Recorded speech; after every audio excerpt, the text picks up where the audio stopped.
Siemano, siemandero, witam wszystkich bardzo serdecznie w kolejnym odcinku filmików o gitarach. Oczywiście na samym początku chciałem bardzo podziękować patronom za to, że umożliwili mi wycieczkę do Londynu. Po co pojechałem do Londynu? Tak naprawdę pojechałem do Birmingham, a tak naprawdę to w ogóle pojechałem do Luton. A tak naprawdę to pojechałem do Leagrave. Jak co roku generalnie odbywają się targi gitarowe w Wielkiej Brytanii, w Birmingham właśnie, no na które, jak wiecie, od jakiegoś tam czasu się zawsze wybieram i jak wiecie też, no zdaję wam stamtąd relacje. Ale tak naprawdę w tym roku, będąc na tych targach, trochę się wynudziłem.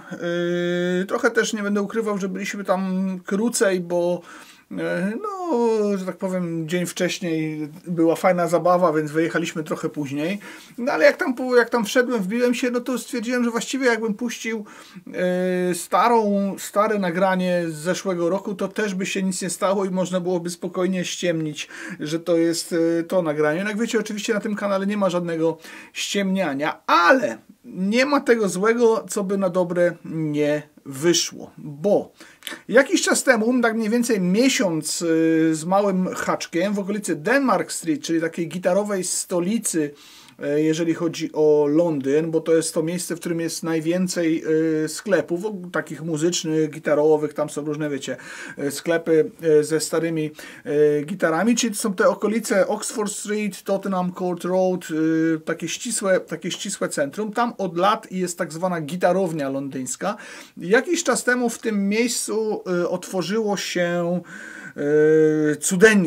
cudeńko dla takich maniaków jak ja. No jak wiecie, ja jestem maniakiem firmy Gibson. Nie będę ukrywał, że bardzo lubię te gitary, nie będę ukrywał, że bardzo te gitary sobie cenię, zarówno pod takim względem lekko kolekcjonerskim, jak i oczywiście pod względem graniowym.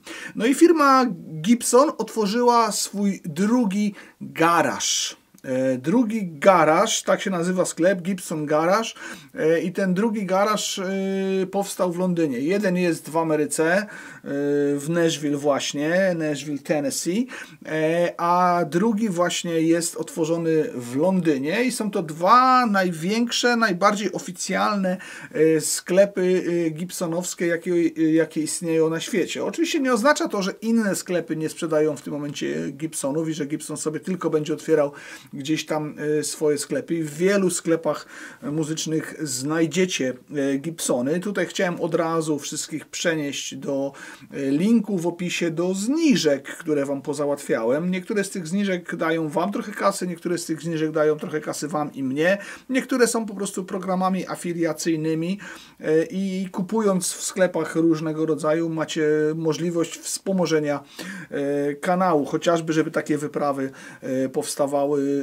również. No jak wiecie, kanał rozwija się dzięki wam. Na różne sposoby to wsparcie można robić i jest to jedna z metod, więc sprawdźcie, jakie zniżki i jakie programy partnerskie tam są. Nie będę mówił, do jakich sklepów. Można sobie wbić się i sprawdzić. W każdym razie do Gibson Garage jeszcze nie ma takich zniżek. Zobaczymy, pożyjemy, posprawdzamy. No i generalnie historia jest taka, że pojechaliśmy tam od razu, jak wylądowaliśmy w piątek, wsiedliśmy w pociąg, ale byliśmy tam tylko i wyłącznie przez godzinkę, bo gdzieś tak mniej więcej w okolicach chyba 17 wylądowaliśmy w sklepie, a sam sklep działał do 18 w piątek.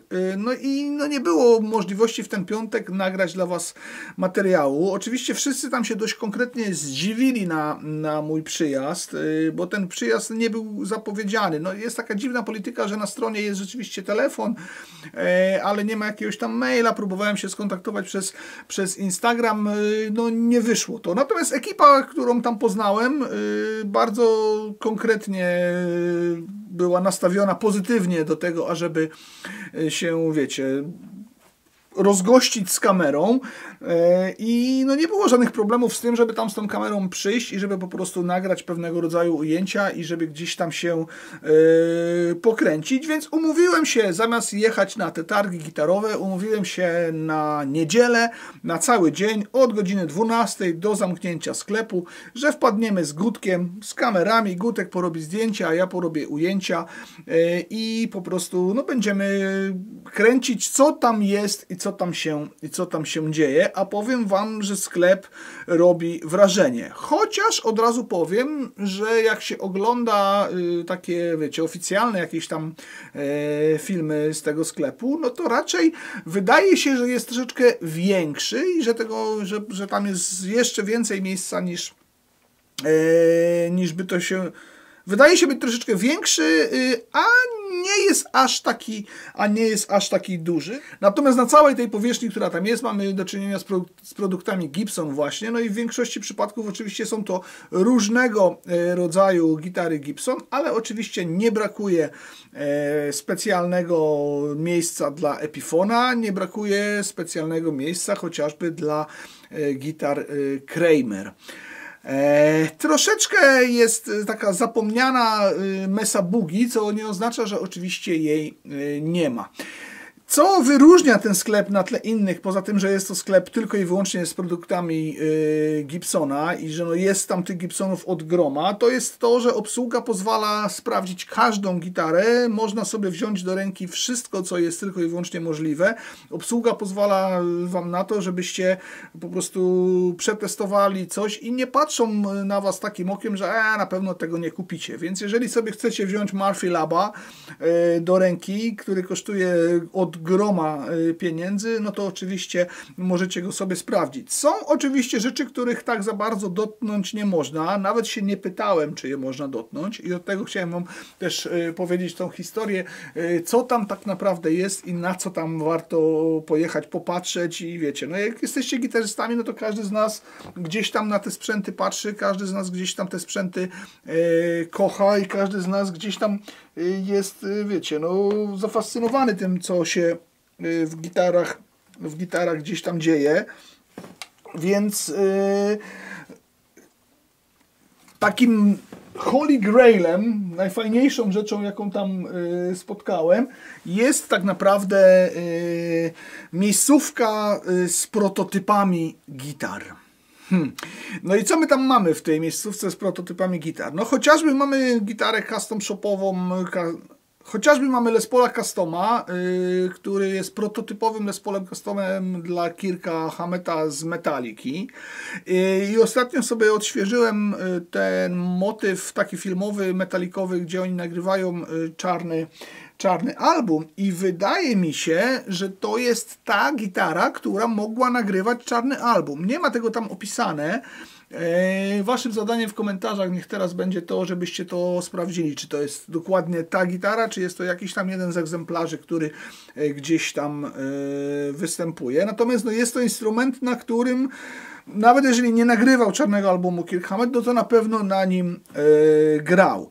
Tak samo mamy do czynienia z instrumentem prototypowym dla Tony'ego Iommiego z zespołu Black Sabbath.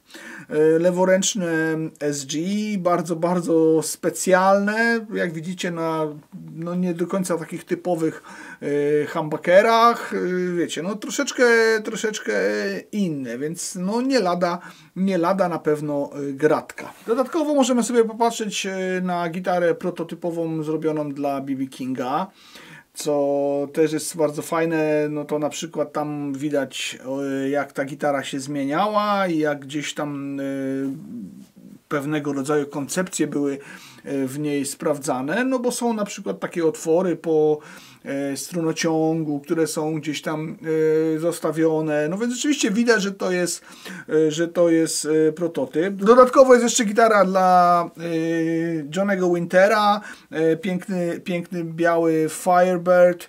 No i takie miejsce, słuchajcie, no w takich rzeczy normalnie w jakichś tam, wiecie, sklepach muzycznych, nawet jak one są gdzieś tam największe, to nie ma. A tutaj stoi sobie kanapa, na której można sobie usiąść, można poczytać książki, które gdzieś tam leżą o historii gitary, o historii Gibsona właśnie i poobcować z instrumentami, na których naprawdę grali najwięksi gitarzyści na świecie, czyli nie jakimiś replikami, nie jakimiś, wiecie, instrumentami, które gdzieś tam coś imitują i są do sprzedaży i których być może nawet tacy muzycy w życiu nie mieli w rękach, jeżeli było ich 1000 sztuk, to nawet na pewno.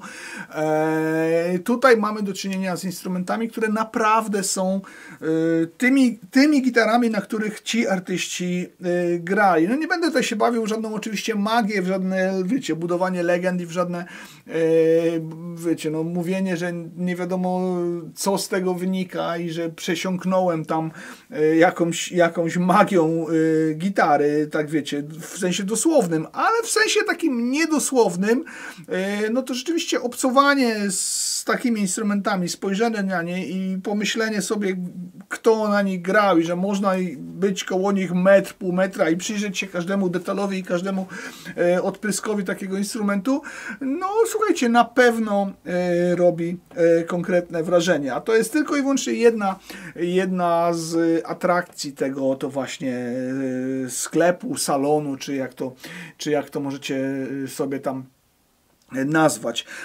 Kolejną niewątpliwie wielką atrakcją są dwie karuzele. Te dwie karuzele, to jest ciekawe, te dwie karuzele, każda obraca się, jak wyliczyłem, bo nagrywałem to, no, całość dla Was nagrywam, teraz sobie te karuzele oglądacie. Te dwie karuzele generalnie są chyba 6,5 minuty obraca się w całości taka karuzela. To jest karuzela, tak na to mówią pracownicy sklepu, to jest karuzela, która tak naprawdę pochodzi z fabryki Gibsona.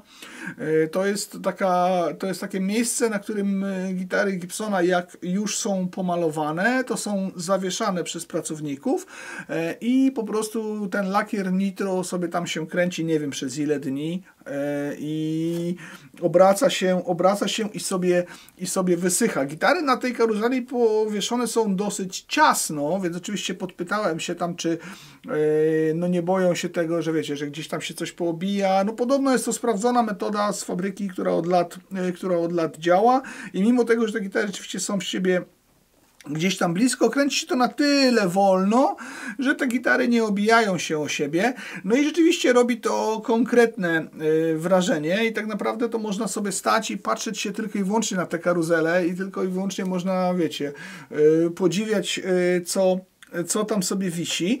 Tak jak powiedziałem, każdą z tych gitar, jeżeli będziecie chcieli sobie wziąć do ręki, możecie sobie z tej karuzeli zdjąć, wejdzie ktoś z pracowników na specjalną drabinkę gibsonowską i ściągnie Wam to i będziecie mogli sobie to obadać. No a nie da się ukryć, że są tam też takie modele, które no, wyróżniają się wykończeniem kolorystycznym.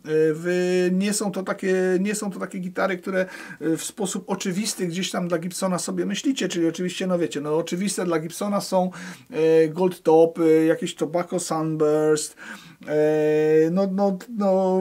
Honey Burst i tak dalej, tego typu instrumenty, gdzieś tam, nie wiem, jakieś Cherry, jeżeli chodzi o instrumenty SG, no wiadomo, białe, kremowe i tak dalej, no to są takie oczywiste oczywistości, czarne customy, ale tam były instrumenty chociażby w jakichś takich barwach łososiowych, były instrumenty w barwach takich koloru khaki, takich wiecie, M65, amerykańska armia, przepiękna jakaś kolekcja takich prześlicznych, przecudownych, niebieskich gitar z pięknymi topami AAA, 4A, 5A, gdzie widać było każde to uswojenie tego klonu, no i generalnie no, kręciło się to i można było stać i po prostu się tylko i wyłącznie patrzeć.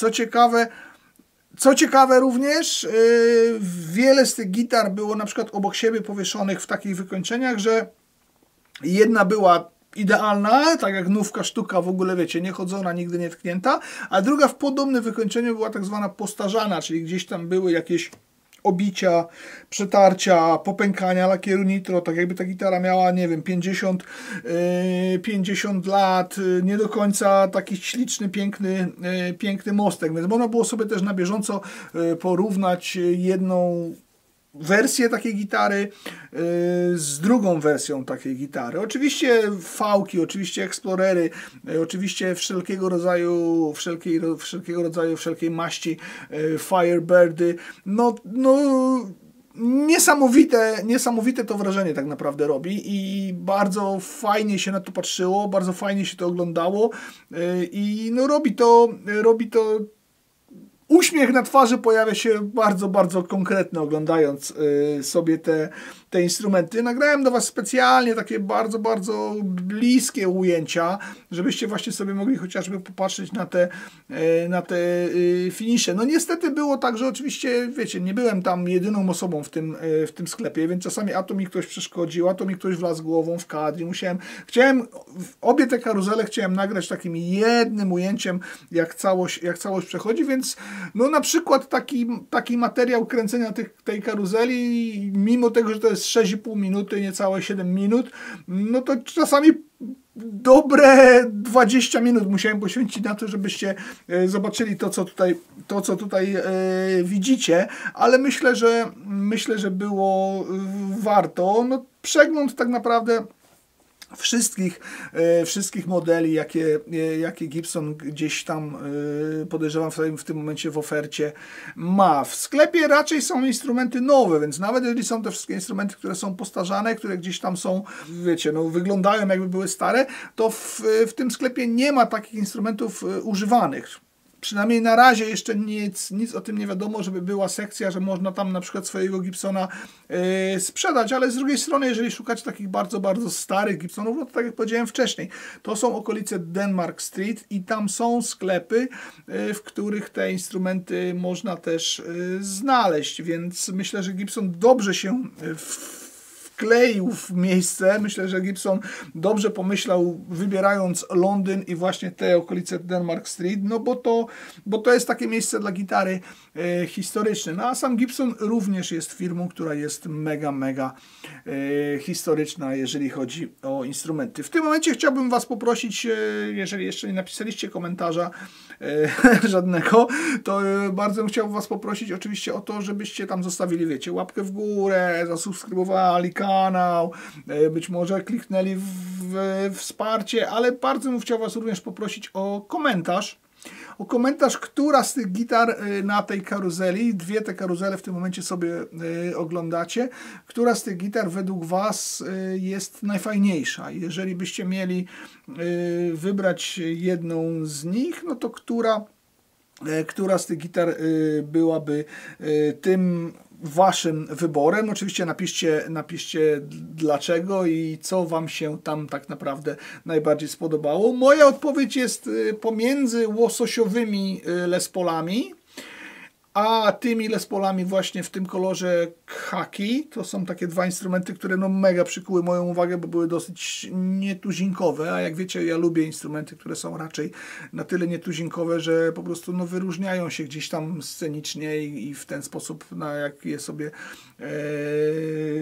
no, gramy na nich. Co prawda ja na scenie w tym momencie nie gram, no, ale moją sceną jest chociażby YouTube, więc jak biorę gitarę, która jest nie do końca tuzinkowa, jeżeli chodzi o kolorystykę, no to na pewno zwraca ona również Waszą uwagę, więc to jest coś takiego. No nie będę ukrywał, że chociażby budując ostatnio razem z firmą Mensinger moją sygnaturę gitarową na 10-lecie kanału, też zwróciłem bardzo konkretnie uwagę na to, jakie te niebieskie modele SG i Les Pauli tam wiszą. One nie wszystkie są z tej serii Supreme, niektóre są, wiecie, customami, tam standardami i tak dalej. Natomiast no, ta niebieska kolorystyka, z racji na to, że w takim kierunku idę również ze swoją gitarą, zwróciła moją uwagę bardzo konkretnie, więc to jest też taki mój wybór. Ja jestem też fanem takich tych postarzanych giboli i ogólnie takie postarzane gitary też robią u mnie robotę i też lubię sobie na nie popatrzeć, spojrzeć i doceniam tenże kunszt właśnie takiego wiecie, no umiejętności zrelikowania nowego instrumentu, tak żeby naprawdę wyglądał jak takie gitarki, które są bardzo, bardzo stare. Nie wiem, czy wy to lubicie, pewnie ma to wśród was fanów, ma to wśród was antyfanów i no, na pewno macie swoje gusta i preferencje. Nie ma nic złego oczywiście w pięknych, nowych instrumentach, ale w tych takich używanych, udawanych, używanych również jak najbardziej nic złego nie ma. Przechodząc teraz w tym momencie oczywiście do takiego wątku gitar, które są bardziej wyglądające na stare. No, wszyscy wiemy, że istnieje coś takiego jak Murphy Lab. Murphy Lab to jest no, taki absolutnie totalny custom shop. To jest wszystko wyżej niż jakieś erki, niż te gitary, które są robione na wzór i według specyfikacji tych starych gitar. To jest jeszcze wyższa półka, jeżeli chodzi o Gibsona, czyli to jest taka półka, że już tam mamy no już absolutnie totalnie mega stare, wysezonowane drewno. Robi to no taki totalny, absolutny custom shop i oczywiście takie gitary również tam są i mamy kącik Murphy Lab właśnie. W tym kąciku oczywiście są gitary bardzo, bardzo drogie. Jak rozmawiałem z kierownikiem sklepu, no to właśnie jakby miał wybrać jedną z tych gitar, zapytałem się go tak, słuchaj, jakbyś mógłbyś wziąć sobie jedną gitarę stąd za darmochę, byłaby to jedna jedyna, to którą byś wybrał. No i dosyć jest to ciekawy wybór, bo wybrał taką gitarkę, która tam chyba kosztowała, nie pamiętam, 10 000 funtów, czy jakoś tak. Właśnie z Murphy Laba, ale powiedział, że wybiera ją zamiast Greenie. No bo też również w tym Murphy Labie można było sobie spojrzeć, dotknąć i nie tak, że za szybą już tak jak prototyp, tylko normalnie można było wziąć do ręki Greenie, czyli gitarę wzorowaną, wypuszczoną w specjalnej serii dla Kirka Hammeta. Kierownik sklepu powiedział, że jednak wolałby tą taką Murphy Laba, mimo tego, że ta jest teoretycznie droższa. Obie te gitary można wziąć do ręki, można je sobie porównać. Obie te gitary były raczej właśnie zrobione w takim kierunku, żeby były relikowane, że były, wiecie, no robione tak jak do Greenie, no to wiadomo, no to jest takie totalne odwzorowanie tego, co ma Kirk Hammett. Kirk Hammett gra na prawdziwym Greenie za miliony dolarów, ale zrobił z Gibsonem taką oto serię gitar tańszych. Jest też seria jeszcze tańszych Epifonów z prawdziwą główką gibsonowską właśnie Greenie, ale na tej nawet jest odzorowane to takie słynne KH,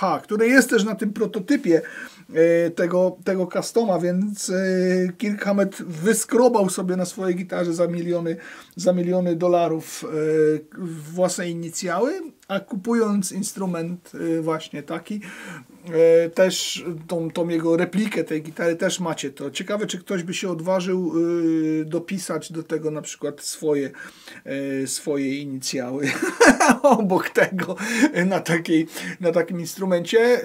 Słuchajcie, jeżeli Kirk Hammett gra na takim instrumencie prawdziwym, to myślę, że też będą osoby, które nie kupią tylko i wyłącznie tej gitary do celów kolekcjonerskich i że no, będzie można zobaczyć, mam nadzieję, jakiegoś znanego muzyka, który gra na takim Greenie. No ja wam powiem szczerze, że jakbym wygrał w Totolotka, to wyszedłbym z kilkoma instrumentami stamtąd i takie Greenie na pewno byłoby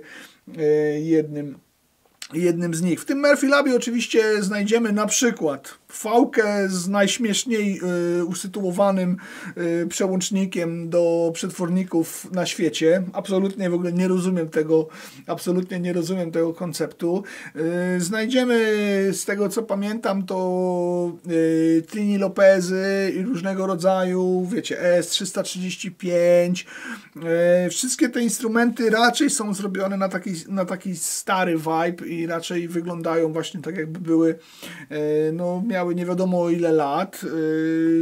Co jest ciekawe również, w tym miejscu mamy do czynienia z takim pokazem wszystkich rodzajów drewna, jakie Gibson sobie gdzieś tam stosuje i można zobaczyć takie, wiecie, od takich plain topów klonowych po takie 5A, piękne, płomieniste, wzorzyste, tygrysie i tak dalej, klony. Tam jest cała taka puła tych drewien, z których te gitary są robione. Podejrzewam, że można sobie również tam zamówić instrument, właśnie wybierając chociażby gdzieś tam te kawałki drewna i mając tego jakąś tam świadomość. Przy okazji jeszcze oczywiście w sklepie jest bardzo dużo różnych takich fajnych, małych, malusieńkich gadżetów, na które też warto tam zwrócić uwagę, chociażby takie stojące statuetki zrobione z główek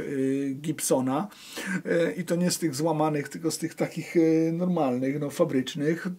Fajnie te statuetki się prezentują. No to są takie gadżety, które naprawdę no mega to też raduje oko. Słuchajcie, no jesteśmy wszyscy wzrokowcami jako gitarzyści i nie tylko doceniamy walory brzmieniowe instrumentów, walory wygody instrumentów, no ale gitary też muszą nam się podobać, a podejrzewam też, że większość z Was, dokładnie tak jak ja chociażby, no jesteście jakimiś tam gadżeciarzami, jeżeli chodzi o gitary właśnie, więc pełno tam takich oczywiście malutkich gadżetów jest. Poza tym można sobie oczywiście zakupić tak zwany merch, chociaż tanio nie było.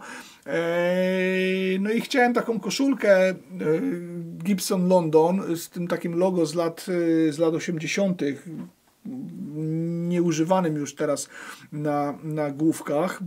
Bardzo ta koszulka była droga, natomiast no wybrałem czapeczkę, bo stwierdziłem, że koszulek, znaczy czapeczek też mam dużo, ale koszulek mam dużo więcej, więc stwierdziłem, że sobie kupię czapeczkę, ale od groma pięknego, wspaniałego merchu, od naklejek przez koszulki, przez kurtki, przez bluzy, przez czapki, oczywiście dużo t-shirtów, na tym wszystkim gdzieś tam historia marki, historia tego, jakie były loga, gdzieś tam nawiązania do jakichś starych reklam, do jakichś starych designów. No, jeżeli nie stać Was na, wiecie, na gitarę od razu, żeby sobie gdzieś tam zakupić, to wizyta w takim sklepie na pewno też no, powoduje to, że chcecie mieć taką pamiątkę. Przy okazji jeszcze te wszystkie, które są gdzieś tam związane z Londynem, myślę, że bardzo dużo ludzi kupuje tego typu rzeczy i no, są to dla nich później rzeczy, które gdzieś tam noszą. No ja, wiecie, jak powiedziałem wcześniej, jestem gadżeciarzem, lubię takie rzeczy również, więc to też było, no też miałem tak, że no szkoda, że nie mam aż takiego budżetu, żeby sobie móc gdzieś tam tych rzeczy po prostu nakupić tyle, ile bym chciał, tak? Więc na co jeszcze trzeba zwrócić uwagę, jeżeli chodzi o sekcję Murphy Laba? Mamy też tam taki stoliczek, na którym, jeżeli będziecie chcieli na szybciutko zrobić taki delikatny jakiś tam setupik, coś przygotować, instrumencik pod to, że coś Wam nie pasuje, no to każdy z pracowników zrobi dla Was to w bardzo szybki i sprawny sposób, co będąc tam przez 6 godzin widziałem chyba 3-krotnie, że takie drobne niuansiki, jeśli komuś tam było za wysoko, za nisko, były poprawiane, a również na dole jest cała sekcja serwisowa, gdzie jeżeli kupujecie instrument, możecie sobie dodatkowo zamówić taką właśnie opcję, że ktoś ten instrument dla Was specjalnie pod Wasze potrzeby przygotuje i za specjalną szybą, gdzieś tam później zobaczycie to w przebitkach, no, siedzą goście, którzy po prostu te instrumenty setupują, regulują i przygotowują pod Wasze specjalne potrzeby. Zresztą też tutaj byłem świadkiem tego, jak człowiek chciał kupić gitarę akustyczną i ta gitara akustyczna też została dla niego gdzieś tam na samo ogranie, nawet niekoniecznie na zakup tego instrumentu przygotowana. Co trzeba również powiedzieć, w sklepie działa ochrona.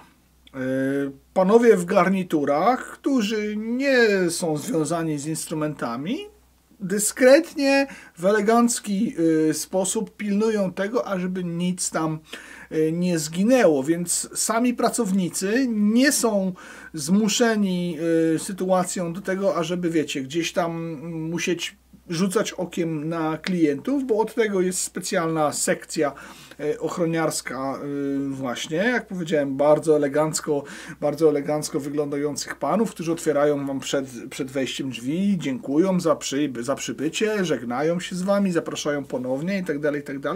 A pracownicy, którzy odpowiedzialni są za instrumenty, zajmują się po prostu instrumentami i obsługą klienta z tego punktu. Z kimkolwiek tam nie rozmawiałem, byli to fascynaci i maniacy giboli właśnie, maniacy ogólnie gitar, i można było sobie po prostu posiedzieć też i podyskutować. To nie było osoby z przypadku, więc myślę, że sama rekrutacja tam również odbywała się na takiej zasadzie, no, że były to osoby, które no, musiały jakąś wiedzę na temat Gibsona mieć. Jestem przekonany również, że firma zapewnia pracownikom dosyć konkretne szkolenia i że generalnie tam dbają o to, ażeby merytoryka wypowiedzi była dość poważna, no bo jestem przekonany, że przychodzą tam osoby, które bardzo, bardzo konkretnie na Gibsonach się znają, więc nie można tam zostać zagiętym, będąc pracownikiem i nie wiedzieć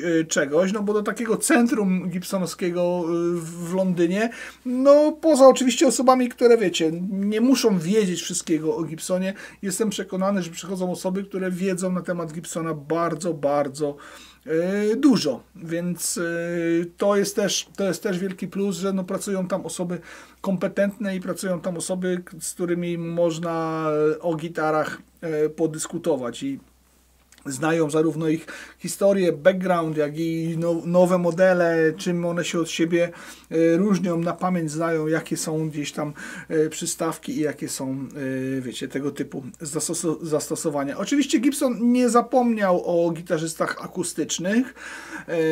W sekcji gitar akustycznych no, to jest podzielone na takie 4 górne piętro, z tego, tak jak teraz pamiętam, to są to takie cztery działy. Jeden to jest ten dział z kanapą, gdzie są prototypy, drugi jest Murphy Lab, przepraszam, jest 5 działów. 2 są takie mniejsze, o których zaraz wam opowiem, i te skrajne, tak jak Murphy Lab i właśnie ten akustyczny, o którym teraz opowiadam, no to są takie działy największe, więc jeżeli szukacie Gibsona akustycznego, a wszyscy wiemy, że Gibson tradycyjnie wywodzi się z gitar akustycznych właśnie, jeżeli szukacie takiego gibola, no to również tam możecie sobie to usiąść na bardzo wygodnej, mięciutkiej kanapie i te instrumenty porównywać. Moją uwagę zwrócił na przykład Gibson, w którym była regulowana wysokość siodełka, jeżeli chodzi o akustykę.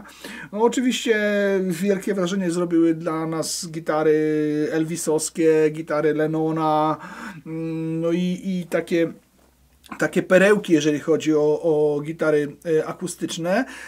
Można też było, patrząc na te instrumenty, spojrzeć sobie zarówno na historię logo instrumentów Gibson, można było sobie również, patrząc na te gitary, spojrzeć na ogólnie historię budowania, mostki te takie wąsate, mostki prostsze, różnego rodzaju kształty tych instrumentów. Znowu bardzo ciekawe też wykończenia, chociaż tutaj już było troszeczkę więcej tradycji, jeżeli chodzi o to, i tutaj Gibson aż tak bardzo nie wariuje i nie kombinuje, jeżeli chodzi o wykończenia instrumentów, jak w przypadku gitar elektrycznych właśnie. Historia Gibsona, no to oczywiście również semi-hollow body, czyli wszelkiego rodzaju, właśnie tak jak wcześniej wspomniałem, Trini Lopez, ES335, ES339 i tego typu gitary. Mamy specjalną sekcję, w której tylko i wyłącznie takie gitary możemy sobie obadać, i też różne ich wersje na różnych mostkach, w różnych wykończeniach, z F-ami, bądź właśnie z Trini Lopezowatymi rąbami można sobie wziąć do ręki. To wszystko można sobie porównać, pograć na tym. Co jest bardzo też ciekawe, sklep jest sklepem cichym, czyli nie ma tam miejsca na hałas, chociaż zaraz wam też powiem o tym, że można trochę tam pohałasować, ale nie ma tam miejsca na tak zwany hałas, czyli nie wchodzimy tam i tam nie ma takiego wielkiego szumu i takiego wielkiego zgiełku, raczej jest taka stonowana atmosfera, leci sobie cały czas muzyczka gdzieś tam rockowa, taka klasyczna od naprawdę, wiecie, no starych do nowych nagrań. więc no jest to pomyślane i utrzymane w takim duchu właśnie, który no lubimy, tak? Bo jeżeli jesteście gitarzystami, no to raczej gdzieś tą tradycję macie w sobie i gdzieś ta tradycja do was tam dociera, więc tak to wygląda. Natomiast co jeszcze chciałem powiedzieć, można oczywiście ogrywać instrumenty. Tutaj chciałem wspomnieć o Messie Boogie, zaraz też powiem jak z tą Messą tam jest, no bo Messa Boogie tak jakby jest rzeczywiście, będąc teraz własnością firmy Gibson, no nie ma tam takiej sekcji typowej dla Messy Boogie, czyli nie ma takiego pomieszczenia, w którym można sobie rozkręcić wzmacniacz, gdzie te wzmacniacze stoją. To jest trochę takie, no to było takie coś, co nie będę ukrywał, że tak no tutaj byłem lekko zawiedziony tym faktem, no ale podobno już nie było na to miejsca, już no w tym sklepie nie dało się tego wcisnąć i chcąc pokazywać po prostu gitary. Te Messy Boogie tam oczywiście wszędzie stoją, te Messy Boogie tam oczywiście wszędzie są, do każdej jest cap klon, do każdej są słuchawki, i można sobie założyć słuchawki, nikomu nie przeszkadzając ograć ten instrument właśnie w ten sposób. I oczywiście, no, jeżeli byście chcieli pohałasować, jest ku temu możliwość, ale o tym opowiem troszeczkę później. Oczywiście jest cała sekcja Les Pauli, od których kręgosłup boli, nie tylko, no bo są też te z weight reliefami. Co jest ciekawe, nie ma, a szkoda, nie ma takiej wystawy na przykład pokazanej, jak robione są te weight reliefy, historycznie chociażby nawet, czyli całego spektrum tego, w jaki sposób te weight reliefy są robione, więc takiej wystawy tam nie zauważyłem, gitar ze zdjętymi topami, no ale oczywiście możemy sobie dopytać się, które z nich są, w jaki sposób komorowane i jak to się prezentuje ludzi, którzy tam pracują, i każdą z tych gitar sobie możemy też ograć, porównać i sprawdzić właśnie o to w tenże sposób. No i znowu tutaj mamy do czynienia z totalną wolną Amerykanką, że tak powiem, jeżeli chodzi o wykończenie. Znowu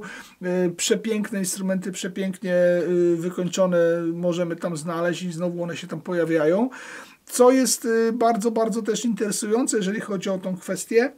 Z racji na to oczywiście, że są tam instrumenty nowe, no to na przykład można było sobie zaobejrzeć najnowsze modele Studio, które no leciutko zaczęły się gdzieś tam różnić od na przykład standardów, bo w standardach nie znaleźlibyście takich ciemnochromowanych osprzętów, a te osprzęty zaczęły się pojawiać w Studio. Znowu też na przykład w Studio zaczęły być wykorzystywane te układy takie gibsonowskie, które gdzieś tam są w nowych standardach i od lat już są wykorzystywane, te z rozłączaniem cewek, z odwracaniem fazy, z wyłączaniem całego układu i graniem tylko i wyłącznie na czystym humbuckerze, więc to są takie rzeczy, które się w Studio pojawiły. No mam nadzieję, że oglądacie tutaj to i widzicie te różnice i te wszystkie detale, jeżeli chodzi o te gitary, no bo chciałem wam to po prostu pokazać w jak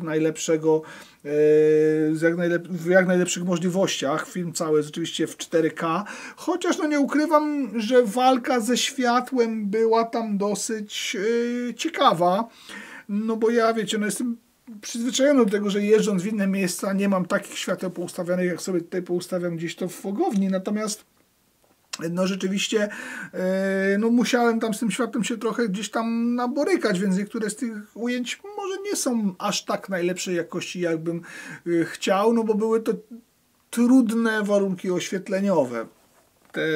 Te wszystkie podświetlane halogenki i tam wszystko to no, powodowało, że te światła gdzieś tam, te kamery troszeczkę mi wariowały, ale i tak myślę, że zostało to uchwycone w bardzo, bardzo konkretny sposób. Co przykuło moją uwagę również na górze? No nie będę ukrywał, że przykuł moją uwagę czerwony Explorer z główką od Firebirda. wiedziałem, że takie instrumenty istnieją, ale no generalnie no zrobił ten instrument na mnie konkretne wrażenie. Oczywiście no wszelkiego rodzaju właśnie eksplorery, fałki korinowe, gdzieś tam jakieś nawiązania do tych starych, ale też oczywiście te nowoczesne wersje. Jak wiecie, no ja jestem fanem tych kształtów. Od tego chyba tak naprawdę zaczęła się moja miłość w ogóle do firmy Gibson, że te eksplorery i te fałki gdzieś tam do mnie trafiały. Dopiero potem przekonałem się do SG, a ostatnio nawet do Les Paula. No i takie Flying V zawsze było, odkąd pamiętam grę na gitarze, taką gitarą, znaczy odkąd pamiętam swoje początki, tak? Grę na gitarze było zawsze takim holy grailem, jeżeli chodzi o instrument, więc tutaj no też miałem pole do popisu i mogłem sobie na te gitarki popatrzeć i mogę wam też je tutaj zaprezentować. Mam nadzieję, że film się podoba i że generalnie oglądacie go cały czas. Jeżeli tak jest, to napiszcie, jakie jest wasze zdanie na temat fałek, wasze zdanie na temat Explorerów, czy są to kształty, które mimo tego, że powstały w 1958 roku, są cały czas odważne i cały czas rewolucyjne i cały czas nie dla wszystkich, czy jest już to takie oklepane, że no właściwie wiecie, no nie ma już tam się czym podniecać, bo przecież wszyscy już to znamy. Ja uważam, że cały czas takie fałki robią dość konkretną robotę. To jest pewne. Niestety gibsonowską fałkę posiadam tylko i wyłącznie jedną. Gibsonowskiego Explorera również posiadam tylko i wyłącznie jednego. No więcej w mojej kolekcji w tym momencie jest SG i więcej jest Gibsonów i więcej jest Les Pauli, ale nie mam na przykład żadnego Firebirda jeszcze. No nie mam żadnego prawdziwego semi-hollow. Mówię, no tak bardziej tradycyjnie, mimo tego, że moja historia z Gibsonem zaczęła się od fałki. Pierwszym moim Gibsonem, którego sobie kupiłem, też była właśnie fałka w 2008 roku z serii Faded. No tych gitar takich tanich, jak kiedyś było, już nie ma. Polityka firmy się w tym momencie zmieniła. Nie ma już takich modeli Faded, nie ma już LPJ-ów, nie ma już SG-ów. Najtańszą serią Gibsona w tym momencie jest seria Tribute, potem jest seria Studio i jeżeli szukamy, no mówię oczywiście to o takich gitarach, no omijając, nie wiem, Melody Makery, których akurat bardzo tam nie widziałem w tym momencie, no i oczywiście Speciale i Juniory, które od lat były robione jako tego typu instrumenty, ale one też w tym momencie, no to jest taka seria, to nazwijmy, że to jest taka, wiecie, no Special, Junior i Standard są to serie, które są osadzone historycznie i no nie są, mimo tego, że Junior i Special są tańszymi instrumentami, to nie do końca traktuje je tak, jak kiedyś można było powiedzieć o Faded i kiedyś można było powiedzieć o tej serii LPJ, SGJ, bo te instrumenty no, były jeszcze tańsze. Nie wiem, czy wiecie, o czym w tym momencie mówię. Potem weszła gdzieś tam w latach 80. seria Studio, troszeczkę okrojona, troszeczkę z cieńszym korpusem, bez bindingów, która no, też była instrumentami takimi dla troszeczkę bardziej, wiecie, dla mniej zasobnego portfela. Później Gibson robił jeszcze takie instrumenty, że na przykład ja pamiętam takie ceny, że za 1800 zł można było kupić w pewnym momencie Gibsony. No to się już nie wróci. W tym momencie polityka firmy wygląda inaczej. Tak jak powiedziałem, w tym momencie najtańsze serie to są Tribute i Studio, potem już mamy te wyższe modele z serii Standard i takiej osadzonej historycznie. Wszystko to, co jest związane z Gibsonem, wszystko to, co jest związane z gitarami Gibola, właśnie tam znajduje się na górze, na piętrze głównym, na parterze tak naprawdę, na piętrze takim głównym, tam gdzie wszystko widać. No ale tak jak wspomniałem wcześniej, Gibson to nie tylko Gibson. Bo Gibson to również Epiphone, Gibson to również Kramer i jeszcze wspomnę troszeczkę o tej Mesa Boogie. Co jeszcze chciałem wam powiedzieć? Gibson również wrócił do logo Maestro i możemy znaleźć tam również efekty Maestro, które no gdzieś tam nawiązują swoim wyglądem do bardzo, bardzo takich, wiecie, oldschoolowych, jednych z pierwszych efektów, jakie w ogóle powstawały i cała paleta takich efektów Maestro również tam jest. Ale jak sobie zejdziemy na dół i przechodzimy na ten dół przez piękną miejscóweczkę, taką pełną różnych portretów znanych, zdjęć oczywiście bardziej znanych muzyków, jak sobie przejdziemy na dół, to schodzimy do piwnic.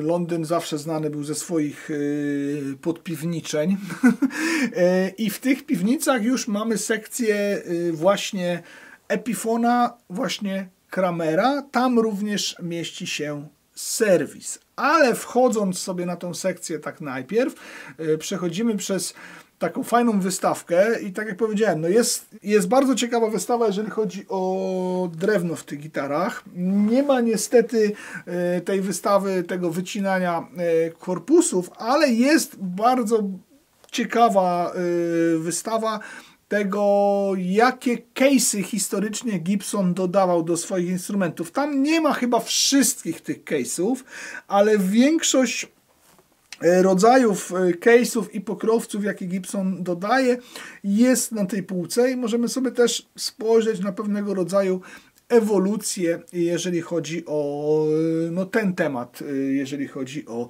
Gibsona właśnie. Sekcja Epifona wita nas ścianką dla artystów. Mamy kilka modeli, które zrobione są po prostu jako instrumenty sygnowane przez Gibsona i Epifona właśnie razem z różnej maści znanymi artystami. Oczywiście uwagę będzie przykuwał tam Adam Jones chociażby, Tony Iommi również gdzieś się przewija przez te instrumenty, ale też na co trzeba zwrócić uwagę z mojej perspektywy, jednym z takich instrumentów, którego bardzo, bardzo żałuję, że kiedyś sobie nie kupiłem, jest instrument Gibson Melody Maker Joan Jett. Gibson nie robi już co prawda modelu Joan Jett w Ameryce, ale jest w tym momencie w katalogu Epiphone Joan Jett właśnie, który oparty jest o Melody Makera, który oparty jest na modelu Melody Makera z bardzo fajną główką w kształcie serduszka. No i rzeczywiście jak ten taki Gibson się pojawił, no to jest to taki model, którego bardzo, bardzo żałuję, że nie kupiłem.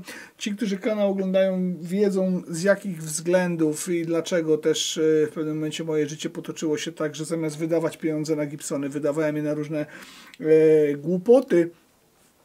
Był moment, kiedy można było tych Gibsonów sobie rzeczywiście nakupić bardzo tanio, bardzo dużo i bardzo różnych fajnych, które zyskują sobie w tym momencie gdzieś tam zarówno wartościowo, jak i po prostu, no tak wiecie, że posiadacie coś, co jest takie rzadkie, no taką, no wartość, tak? Zapętliłem się w tym, co mówię. W każdym razie w tym momencie Epiphone robił model Joan Jett na jednym humbuckerze z mostkiem wraparound, tam wiecie, że można sobie sterować menzurą. Mamy też gdzieś Tonego Iommiego, oczywiście, wiecie, no jakieś tam nawiązania do Lucille i tak dalej.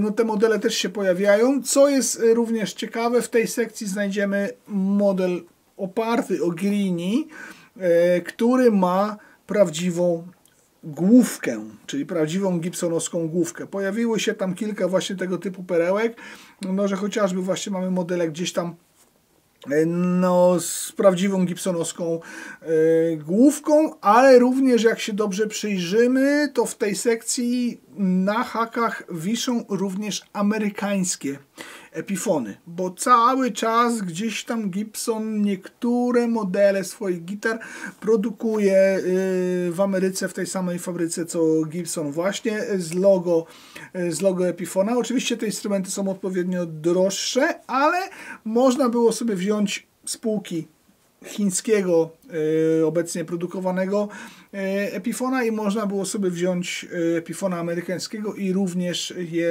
porównać. Powiem wam szczerze, że tak patrząc sobie wyglądowo, to te różnice tam przy tych światłach i tak dalej, tak na szybko, no to ciężko było tak, wiecie, odróżnić. No bo tak moim zdaniem zawsze troszeczkę różnicy jest, jeżeli chodzi o już nie tylko o brzmienie i ogólnie o to, wiecie, no, że te instrumenty Gibsona są jednak lepsze niż Epiphony moim zdaniem.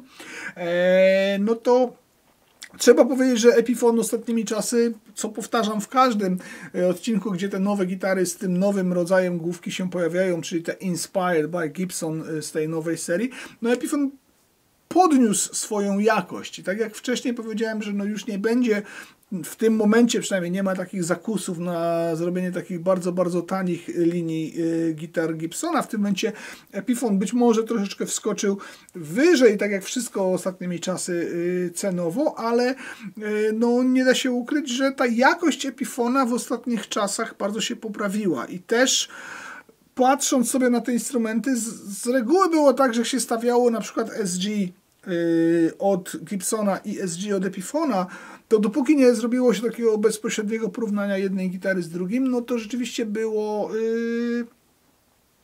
no tak widać, tak, że to jest inny instrument. Natomiast ta jakość wyglądu Epiphone'ów również się dość konkretnie poprawiła. To cały czas jest tak, że Gibson gdzieś ma więcej tej dystynkcji. Gdzieś jest przez ten lakier nitro chociażby pewnie tak troszeczkę inaczej się świeci, ale te Epiphony ostatnimi czasy no bardzo, bardzo grubo poszły do przodu. Oglądacie zresztą je sobie. Myślę, że też Epiphony są wam bliższe i że większość z was, jakby sobie patrzeć, kto posiada Gibsona, a kto posiada Epiphona, to ja myślę, że większość z was jednak będzie użytkownikiem gitar Epiphone, no bo wiadomo, że są one łatwiejsze w zakupie, bo są bardziej przystępne cenowo, więc też znacie te modele. Na kanale jest od groma starych, koreańskich, indonezyjskich, chińskich Epiphonów. Ta historia tego Epiphona jest u mnie przedstawiona też dosyć poważnie, no bo Epiphone był pierwszym poważnym instrumentem, jaki posiadałem.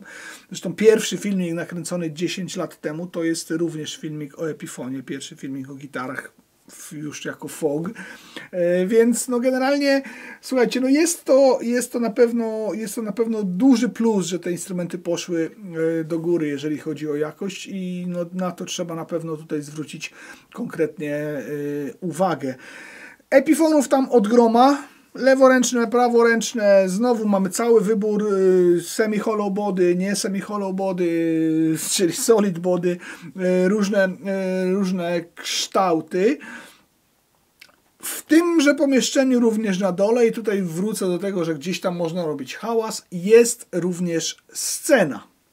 Na tej scenie najprawdopodobniej raz na jakiś czas będą odbywały się różnego rodzaju warsztaty, będą odbywały się różnego rodzaju właśnie takie małe koncerty. Tam pewnie będą przyjeżdżali artyści, którzy będą gdzieś tam sobie, wiecie, występować, promować te gitary, grać na nich i promować ten sprzęt. Fajne miejsce, no bo rzeczywiście wygląda to jak taka prawdziwa scena. Zarówno ma fajne oświetlenie, jest to wyżej. No widać, że jest to miejsce przystosowane nie tylko do tego, żeby sprawiało wrażenie wyglądem, ale również, żeby dało się tam grać. Myślę, że na takie warsztaty spokojnie to pomieszczenie pomieści dobre 50 osób i taki malutki koncert na 50 osób tam może się odbyć. Przy okazji też, z racji na to, że jest to w piwnicy, normalnie na górze pewnie może funkcjonować sklep, normalnie pewnie na górze może to wszystko działać, nikomu ten hałas też nie będzie przeszkadzał. Zresztą tak jak sobie tam patrzyłem, to te drzwi, co niektóre, to też takie są, że one są pewnie dźwiękoszczelne, więc no jest to przygotowane do siania, wiecie, rozsiewania rock'n'rolla miejsce i na pewno robi to wrażenie. Troszeczkę mało basów.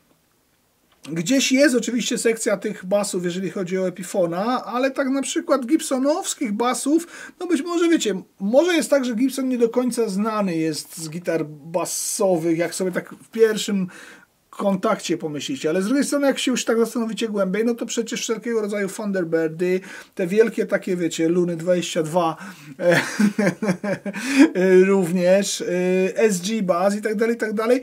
Są to instrumenty, które też gdzieś tam kształtowały tą muzykę rockową. No tych basów tak tam było troszeczkę jednak nie da się ukryć mniej, co jest dla mnie, no może nie jest to jakieś tam specjalnie, że płakałem za tymi basami, ale no gdzieś tam się nie zmieściły. Więcej chyba basów, jak tak sobie teraz myślę po czasie, to chyba więcej tych basów właśnie było w sekcji epifonowskiej niż w sekcji gibsonowskiej. jakoś to właśnie w ten sposób wyglądało, ale i tak, słuchajcie, no to wszystko, co do tej pory, mam nadzieję, tutaj zobaczyliście, to robi wrażenie. Jeżeli macie możliwość bycia w tym sklepie, przebywania tam, znalezienia się tam, no to oczywiście uderzajcie tam i warto tam zajrzeć, i warto tam być, i warto to wszystko obejrzeć samemu. No taka moja relacja, no to jest tylko i wyłącznie, wiecie, obrazek, tylko moje wrażenia, tylko moja gadka. Dziękuję Wam, że to oglądacie, dziękuję Wam, że się w ogóle chciało chociażby do tego momentu dotrwać. Mam nadzieję, że dotrwacie do samego końca. Zbliżamy się już do końca, ale no, szczęka opada w takim sklepie będąc. Teoretycznie miejsce podobne na swój sposób jest w Warszawie, ale tam jeszcze nie byłem. Być może uda się kiedyś pojechać, zobaczymy jak to będzie. Natomiast no tak jak powiedziałem, oficjalny London Garage jest tylko i wyłącznie na razie w 2 miejscach na świecie. Obstawiam, że następny będzie gdzieś w Tokio. A może w Pekinie. Więc obstawiam, że tak gdzieś tam wyruszą raczej na Azję i obstawiam, że tak to jest takie moje myślenie, domyślam się, że następny może być właśnie gdzieś tam w Tokio albo w Pekinie właśnie. Natomiast no, to miejsce robi wrażenie. Ostatnia sekcja, bardzo, bardzo specyficzna, bardzo specjalna i bardzo ciekawa, to gitary firmy Kramer. Po pierwsze, wchodząc tam, otwieramy drzwi klamką, taką klamką, no nie wiem, uchwytem zrobionym z gryfu Kramera i wchodząc tam przenosimy się totalnie w lata 80. Firma Kramer, po polsku Kramer, i Quinto. Firma Kramer generalnie jest jednym z prekursorów gitar typu Super Strat. Czyli obok Jacksona Charvela, to oni tak naprawdę rozpoczęli to, że no, cała era pudel metalu, shredowania i grania takiego ultra totalnie szybkiego na szybkich sportowych gitarach się rozpoczęła. Później oczywiście do tych firm dołączył Ibanez i różne inne firmy, ale to od firmy Kramer się tak jakby to zaczęło, no chociażby Eddie Van Halen używał właśnie tych gitar, z tych gitar sobie gdzieś tam przerabiał swoje instrumenty, w ten sposób to robił, więc te modele, być może jest to firma w tym momencie tak jakby zapomniana i gdzieś tam przytłoczona przez te obie marki, o których powiedziałem, ale no jeżeli interesujecie się gitarą elektryczną, no to na pewno o tej firmie słyszeliście i na pewno wiecie, że taka firma istnieje. Mam przynajmniej taką nadzieję. No i wchodzimy sobie w takie pomieszczenie, gdzie zmienia nam się w ogóle totalnie światło. Kafelki jak w łazience albo jak w kuchni zrobione są ze starych kaset. Możemy sobie zagrać w Pac-Mana. Te kasety magnetofonowe naprawdę robią totalne wrażenie na tej ścianie. Podejrzewam, że jest wiele osób, które tam wchodzi i nawet nie ma zielonego pojęcia, czym kasety magnetofonowe tak naprawdę są, no bo jest to, podobno gdzieś tam teraz kasety wracają do łask. Rzeczywiście granie, słuchanie muzyki z kaset no, odeszło do lamusa na swój sposób, teraz gdzieś tam wraca, no ale to są lata 80. Walkman, kasety, automaty do gry, to jest właśnie to i tak naprawdę właśnie no Kramer, to jest ten klimat i ten klimat jest tam oddany w bardzo, bardzo konkretny sposób. Przy okazji też, jak oglądacie sobie teraz te modele, no widzicie, że wraca tak jakby moda w malowaniu, na te wszystkie Desert Crackle, na te wszystkie takie dziwne malowania wzorzyste z jakimiś no, ultra 80sowymi klimatami. To już dawno w jakichś takich relacjach właśnie z targów, czy gdzieś tam, no opowiadałem Wam o tym, że to gdzieś tam wróci i że to jest taki trend, który gdzieś tam w gitarach wróci. Tym bardziej cieszę się, że mam swojego Desert Crackla. Natomiast no, tam jest to odzwierciedlone w bardzo poważny sposób. Jest to mały taki wehikuł czasu, w którym, no, jak znacie te instrumenty, jak wiecie o tych gwiazdkach na inlayach, wiecie o tych główkach kramerowskich będącymi inlayami również, no to robi to wrażenie. Teraz jest zadanie, jeżeli ktoś z Was tam jest, to proszę zobaczyć, czy cały czas jeszcze jest moja wlepka, ale nikomu nie mówcie, że jest, bo nikt nie widział, jak ją naklejam. tak naprawdę to i nie ma, nie? natomiast słuchajcie, no fajne miejsce, naprawdę fajne miejsce.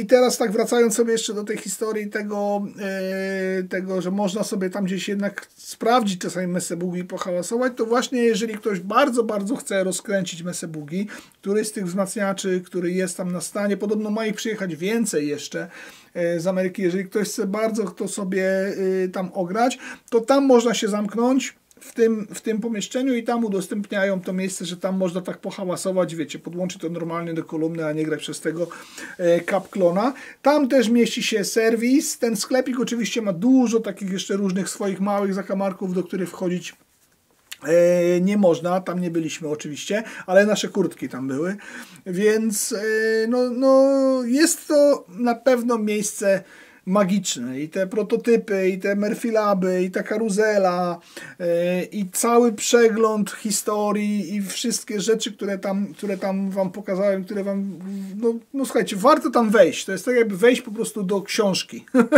jakby wejść do filmu dokumentalnego i jeżeli macie możliwość bycia w tym miejscu, to na pewno warto tam wejść. Pozdrówcie ode mnie ekipę, może mnie pamiętają. Nie ukrywam, że chciałbym tam jeszcze wrócić.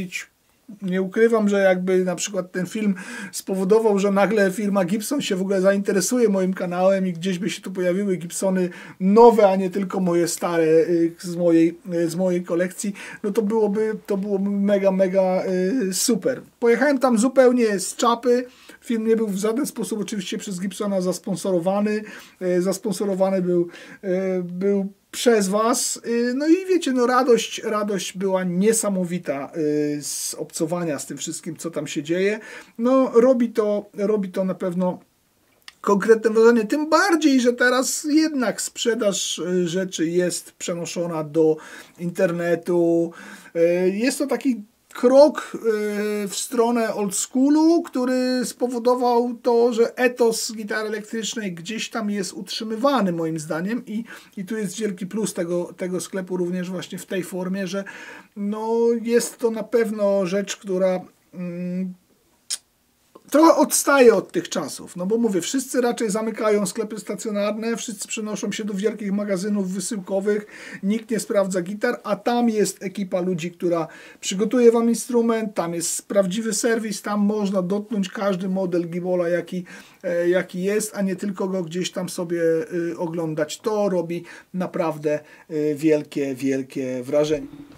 No i na sam koniec naszej wycieczki wrócimy sobie oczywiście na górę. Wrócimy sobie na górę, ażeby zajrzeć do gitar, od których u mnie historia z koncernem Gibson się rozpoczęła. Oczywiście był to raczej Epiphone, jak wszyscy wiedzą, i była to raczej gitara tania na obecne czasy, bo wtedy jak ja ją kupowałem, czyli w 1996 roku, kosztowała ona 1,5 pensji. 1000 zł, a w sklepie muzycznym zarabiało się 750 zł.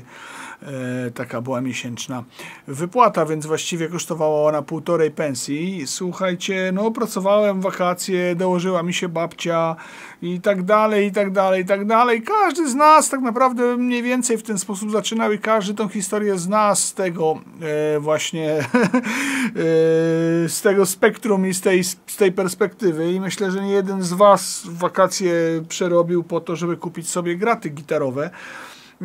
No, oczywiście w tym momencie jestem również już posiadaczem kilku gitar Gibson SG. Jakoś tak był taki moment, że no, jak mogłem, to je kupowałem. Był też taki moment, że jak mogłem, to nie mogłem, ale to nie będę tutaj prawił nikomu morału. Wszyscy, którzy oglądają ten kanał długo wiedzą, o co chodzi.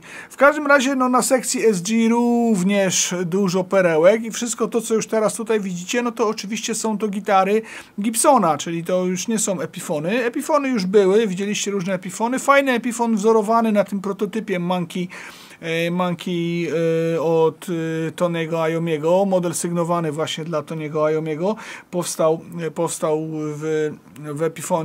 w epifonowskiej linii, ale no wśród tych SG, które tutaj gdzieś tam się przewijają teraz przed waszymi oczami, również bardzo dużo fajnych gitar, również bardzo dużo fajnego sprzętu, na którym no nie tylko oko, ale i ucho człowiek by zawiesił, no i oczywiście wiecie, no chciałoby się je mieć tak naprawdę wszystkie, chciałoby się te gitary móc posiadać i po prostu na nich grać. No ja niestety mam ten problem życiowy, że Gibsony jako takie rzeczywiście bardzo, bardzo lubię, bardzo, bardzo szanuję. Gibsony tak naprawdę nie przez wszystkich są szanowane i nie przez wszystkich są lubiane. Są osoby, które wieszają na tych gitarach psy z różnych stron i z różnymi kagańcami te psy są. I są osoby, które nie lubią i nie doceniają tego, czym Gibson jest. Dla mnie Gibson jest absolutnie totalną ikoną, dla mnie Gibson jest absolutnie totalnym świętym gralem i oczywiście jest mnóstwo różnych innych gitar, które kocham, jest mnóstwo różnych innych gitar, które bardzo, bardzo lubię, ale zawsze ten Gibson gdzieś tam był u mnie na pierwszym miejscu. Nawet moja sygnatura w tym momencie budowana jest na bazie modelu SG właśnie przez firmę Mensinger w Polsce i no też odnosi się hołdem, odnosi się jakimś takim pokłonem w stronę Gibsonów i mojej miłości do Gibsonów właśnie. No niestety jeszcze nie jest tak, że Gibson mi robi sygnaturę i myślę, że nigdy taki moment w życiu nie nastąpi mym. No patrzmy na świat realnie oczywiście.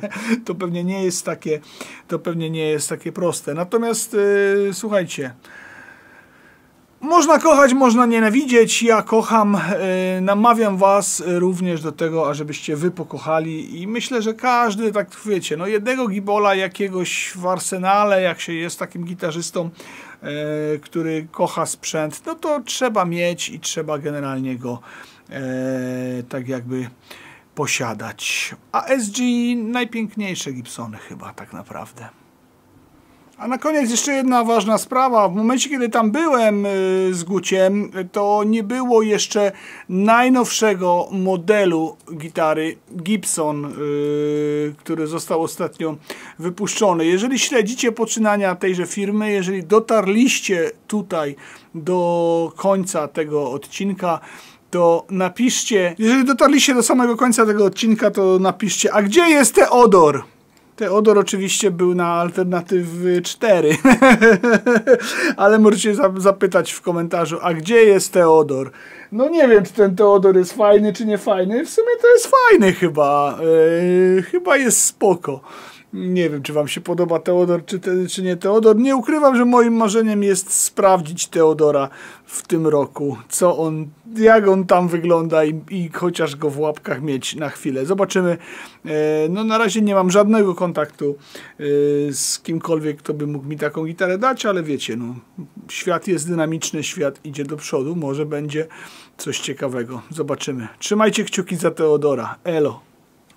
Jeszcze raz wielkie, wielkie podziękowania za oglądanie do końca, wielkie podziękowania za zostawienie łapki w górę, za komentarz, za subskrypcję tego kanału. Absolutnie, totalnie jestem wam zobowiązany za wszystko, co dla mnie robicie. Natomiast największe podziękowania dla tych, którzy płacą kasę na ten kanał, czyli dla patronów, dla wspierających przez YouTube, dla osób, które wysyłają mi czasami jakieś fanty, które lądują na nagrody, bądź finansują chociażby moje lekcje gry na gitarze. Dziękuję wam za całe zaangażowanie, które no, temu kanałowi dajecie. Dziękuję wam za wszystko, co robicie. Zapraszam do dołączenia do tej listy. Zapraszam do dołączenia do osób, które...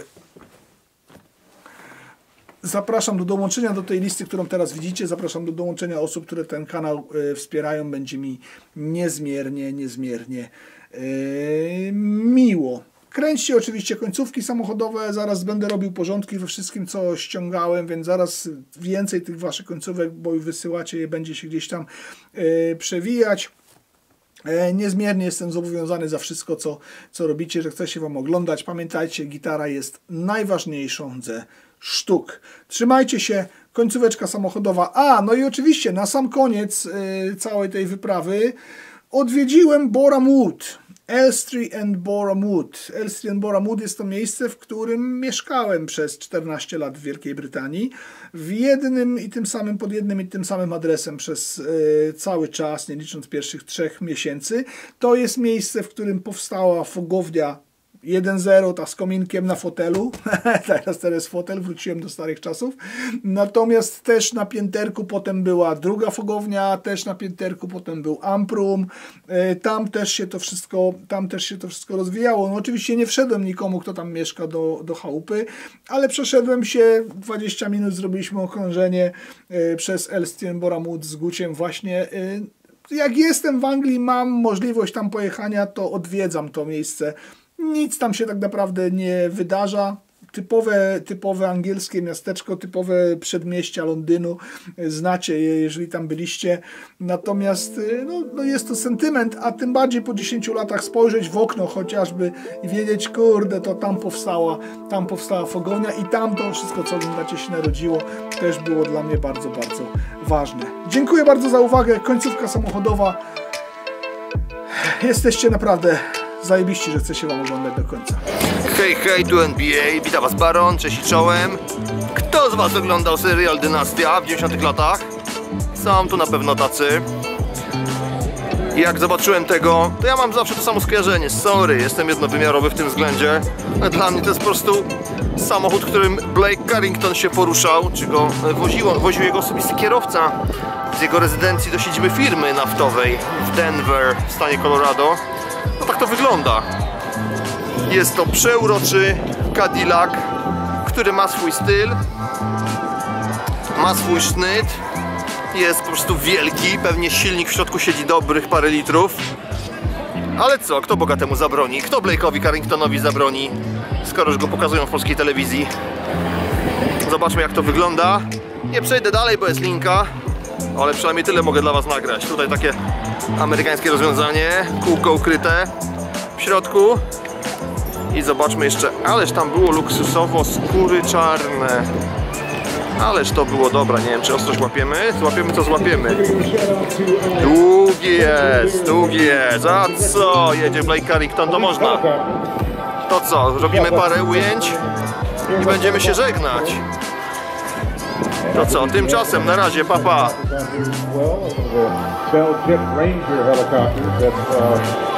Pa.